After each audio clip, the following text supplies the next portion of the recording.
হাডুডুর ইতিহাসে একটি স্মরণীয় ম্যাচ হয়ে থাকবে এই ম্যাচটি। সুপ্রিয় দর্শক, পিরোজপুর কাউখালীতে অনুষ্ঠিত এই অনবদ্য টুর্নামেন্টের সেরা এই ম্যাচটিতে আপনারা দেখতে পাচ্ছেন এই মুহূর্তে দম দিচ্ছে কিন্তু বুলেট আনিস। প্রিয় দর্শক, এই ম্যাচটি কেন স্মরণীয় হয়ে থাকবে সেটি একটু বলতে হয়। দেখতে পাচ্ছেন একদিকে কিন্তু জুনিয়র কিং নাইমের নেতৃত্বে একেবারে জুনিয়র খেলোয়াড়দের নিয়ে সে লড়াই চালিয়ে যাচ্ছে, অপর দিকে রয়েছে কিন্তু সেই বাংলাদেশের দ্বিতীয় টাইগার খ্যাত বাপ্পি টাইগার, সাথে রয়েছে বুলেট বাবু, রয়েছে সোহেল, চিতা সোহেল বলে থাকেন অনেকে। বাংলাদেশের এই মুহূর্তের সবথেকে সেরা হাফ কর্নার ক্যাচার হিসাবে পরিচিতি সেই সিনিয়র খেলোয়াড় এরশাদ রয়েছে আজিজুল, অসাধারণ ট্যাকেল করে থাকে, রয়েছে সোহেল, রয়েছে শামীম। এক কথায় অসাধারণ একটা সিনিয়র টিম, একেবারে অতুলনীয়ভাবে খেলছে এই জুনিয়র কিং নাইম। আপনারা দেখলে অবাক হয়ে যাবেন যে একজন খুলনার এই জুনিয়র কিং নাইমের নেতৃত্বে একেবারে জুনিয়র একটা টিম নিয়ে, জুনিয়র খেলোয়াড়দের নিয়ে যে একটা টিম করেছে, সেই টিম নিয়ে বাংলাদেশের বাঘা সিনিয়র খেলোয়াড়দের সামনে কিভাবে লড়াই করছে। সুপ্রিয় দর্শক, কেন এটিকে ইতিহাসের স্মরণীয় ম্যাচ বলা হচ্ছে সেটি কিন্তু বুঝতে হলে শুরু থেকে শেষ পর্যন্তই দেখতে হবে। অদম্য আজকে এই ম্যাচে জুনিয়র কিং নাইম অসাধারণ খেলা দেখাবে। আমরা দেখেছি, খেলার শেষ পর্যন্ত দেখলেই আপনারা বুঝতে পারবেন কেন বলা হচ্ছে সেরা একটি ম্যাচ। প্রদর্শক রেড করছে এই মুহূর্তে বুলেট আনিস, বাংলাদেশের অত্যন্ত শক্তিশালী গতির যে প্রতীক, যে গতিধর খেলোয়াড়, অত্যন্ত গতি নিয়ে এবং শক্তি নিয়ে খেলে থাকে সেই বুলেট আনিস, ম্যান অফ কালিয়া নড়াইলের কৃতি খেলোয়াড়, দম দিয়ে ফিরলেন। কন্টিনিউয়াসলি রেড করবে কিন্তু আপনারা দেখতে পারবেন জুনিয়র কিং নাইম অসাধারণ পারফরম্যান্স, অসাধারণ নৈপুণ্য, একেবারে এক্সিলেন্ট একটা টুর্নামেন্ট উপভোগ করছে পিরোজপুরের কাউখালীর এই বাঁশুড়িয়া গ্রামবাসী। অসাধারণ একটি ম্যাচ আয়োজন করেছে, যেমন ছিল অসাধারণ স্মৃতিময় ম্যাচ, তেমন ছিল একটি সুশৃঙ্খল আয়োজন।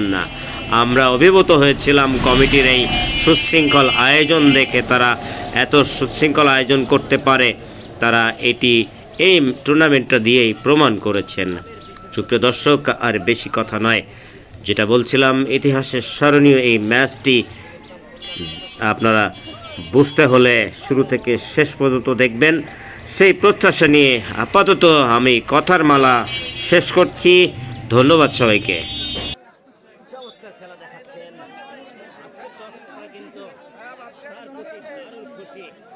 মনে হচ্ছে দর্শক আছে মাঠে, তার শতভাগ দর্শকের দৃষ্টি ওই নাইমের দিকে। নাইম এত ভালো খেলছে, বাপ্পি এখনো পর্যন্ত তার নামে সুবিচার করতে পারেননি। দেখা যাক তিনি আবারও গেছেন, যদি তিনি ভালো কিছু দেখাতে পারেন তাহলে বিজয় অর্জন করতে পারেন, তাহলে তাদের দলের কিন্তু একটু কঠিনই হবে বিজয়ের স্বাদ পেতে। শ্বাসরুদ্ধকর খেলা চলছে দুই টিমের মধ্যে, এক গোলের সমতা নিয়ে দুটো টিম অতিরিক্ত সময়ে খেলছে। অতিরিক্ত সময়ের শেষে যে দলের খেলোয়াড় বেশি থাকবে তারাই পয়েন্টের ভিত্তিতে বিজয় অর্জন করবে। যে কারণে খুব সতর্ক হয়ে খেলতে হচ্ছে যেন খেলার কমে না যায়, যেন কোর্টে সবসময় খেলার বেশি থাকে, সময় দেখতে হবে। এবারে কিন্তু খেলার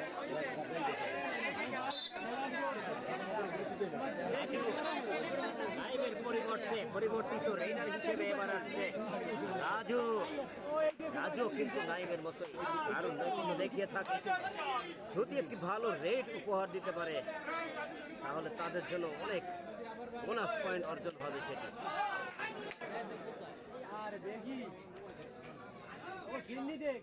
অতিরিক্ত সময়ের 5 মিনিট প্রায় শেষের পথে, কয়েক সেকেন্ড মাত্র বাকি। আর পর্যন্ত বুলেট আনিসের যে টিম, বাপ্পি টাইগারের যে টিমে কিন্তু খেলোয়াড় কম রয়েছে। সময় শেষ ফিরতে হলো রাজুকে। যাচ্ছে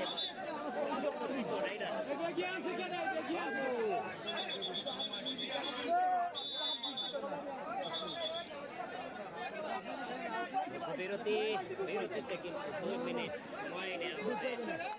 আগে যে কথা শুরু হচ্ছে বাবুর আক্রমণের মধ্য দিয়ে অতিরিক্ত সময়ের সেকেন্ড হাফের খেলা। শ্বাসরুদ্ধকর এই ম্যাচটি উপভোগ করছে কাউখালীবাসী। আমি জানি না এই কাউখালীবাসী পরপর এরকম দুটি শ্বাসরুদ্ধকর ম্যাচের সাক্ষী কখনো কেউ হতে পেরেছে কিনা। আমরা কিন্তু আজকে সাক্ষী হচ্ছি শ্বাসরুদ্ধকর দুটি পরপর দুটি ম্যাচের দারুণ হাড্ডি জম্পেশ লড়াই। অতিরিক্ত সময়ের মধ্যে কোনো গোল মানে কোনো পক্ষ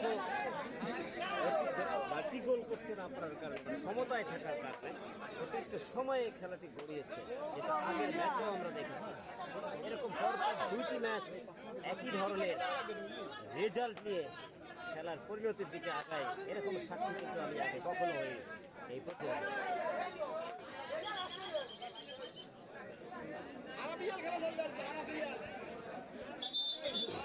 দেখা যাক এবার যাচ্ছে কিন্তু এই রাজু।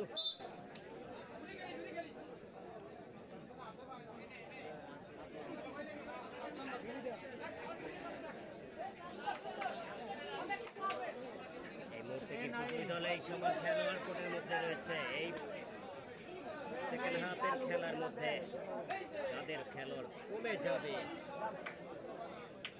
যাদের খেলার বাইরে থাকবে, পরাজয় বরণ করবে। এই কারণে মাঠের দর্শকের দৃষ্টি কিন্তু মাঠের ভিতরেই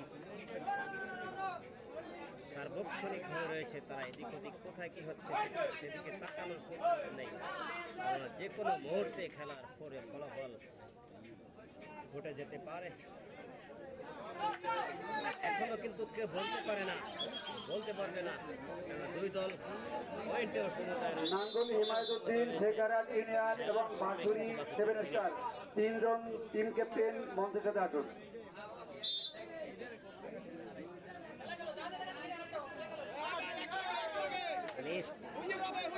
বুলেট এর মতো শক্তি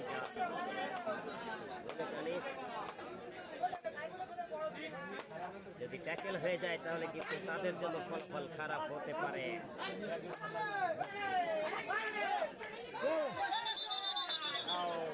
ভুল প্রচেষ্টা ছিল ঠেলে আউট করার, যে কারণে তাকেই আউট করলেন ভারী। ইতিমধ্যে কিন্তু খুলনার জুনিয়র কিং নাইমের দলের একজন খেলোয়াড়ের ঘাটতি হলো। দেখা যাক সময় কিন্তু 3 মিনিট।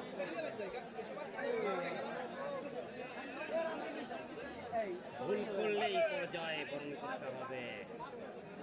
কৌশলী হয়ে খেলার একটা মুহূর্ত এটি, সুন্দর মুহূর্তে নাইমের দেখা যাক সেটি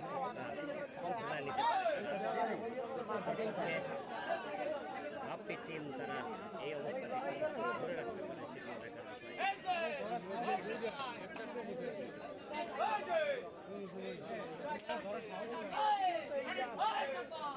জুনিয়র কিং কিন্তু অনেকটা ভিতরে ঢুকে গেছেন, কি হয় দেখা যাক।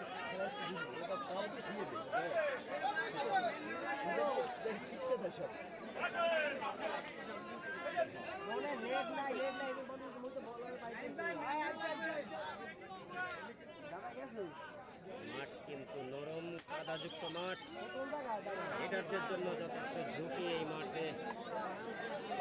দেখা যাক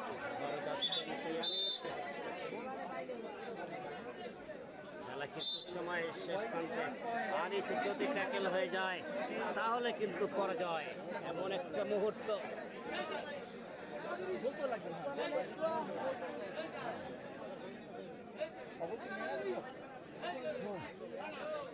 দুই দলেই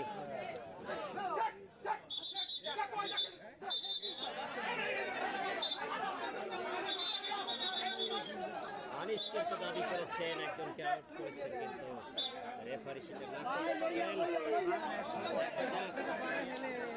এই অবস্থায় নাইম যদি সফল হয়ে ফিরতে পারে একদিকে পতন করে সেক্ষেত্রে এ ভাই ভাই সিরিয়াস মুহূর্ত ভাই এ ভাই সহকারী রেফারি একজনকে ট্রাপাস এবং একজনকে ট্যাকেল করে ফিরেছেন রেফারি জানালেন এই মুহূর্তে নাইমের কিন্তু সকল খেলোয়াড় তার কোর্টে ফিরে একজন খেলোয়াড় কমতি হয়ে গেল এবং বাঁকুড়ি সেভেন স্টার তিনজন অধিনায়ক আমাদের মঞ্চের সামনে আসুন। খেলা কিন্তু একই অবস্থা এখনো যদি আনিস একজনকে পতন করে আসতে পারে তাহলে তাদের ফলাফল তাদের পক্ষে আর যদি নিজের পতন হয় তাহলে তো ফলাফল তাদের বিপক্ষে কাউকে পতন না করে ফিরে গেলেও কিন্তু ফলাফল তাদের বিপক্ষে দারুণ একটা শ্বাসরুদ্ধকর মুহূর্ত 1000 বছরই খেলা হবে এখন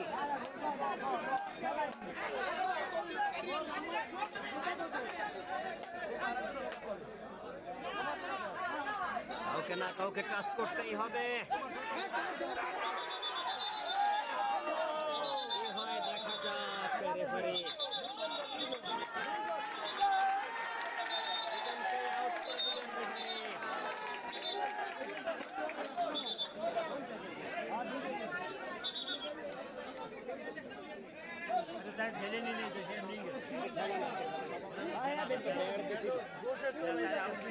এটা ভুল সেটা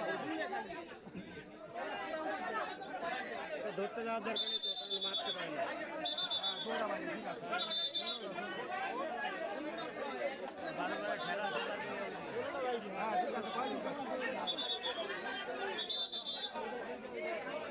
দর্শক রেফারি কিন্তু রেজাল্ট যেটা দিয়েছেন আনিসকেও আউট দিয়েছেন অপরপক্ষে নাইমের 2 জন খেলোয়াড়কে আউট দিয়েছে তার মানে 2 দলে কিন্তু আপনারা কেউ যত্ন করবেন না এম্পায়ারের সিদ্ধান্ত চূড়ান্ত সিদ্ধান্ত।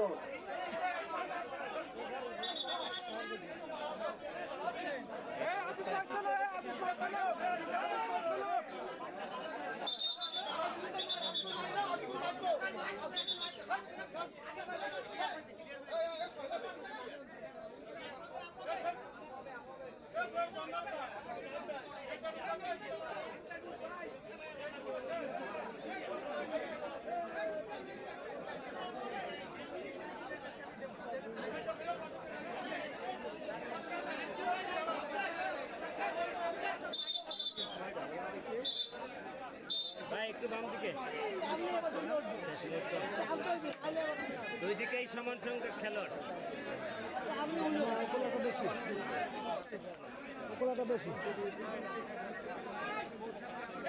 না আমার তো একটা বাঁচাইছে এই জন্য সমান তাদের বেশি বেশি হয়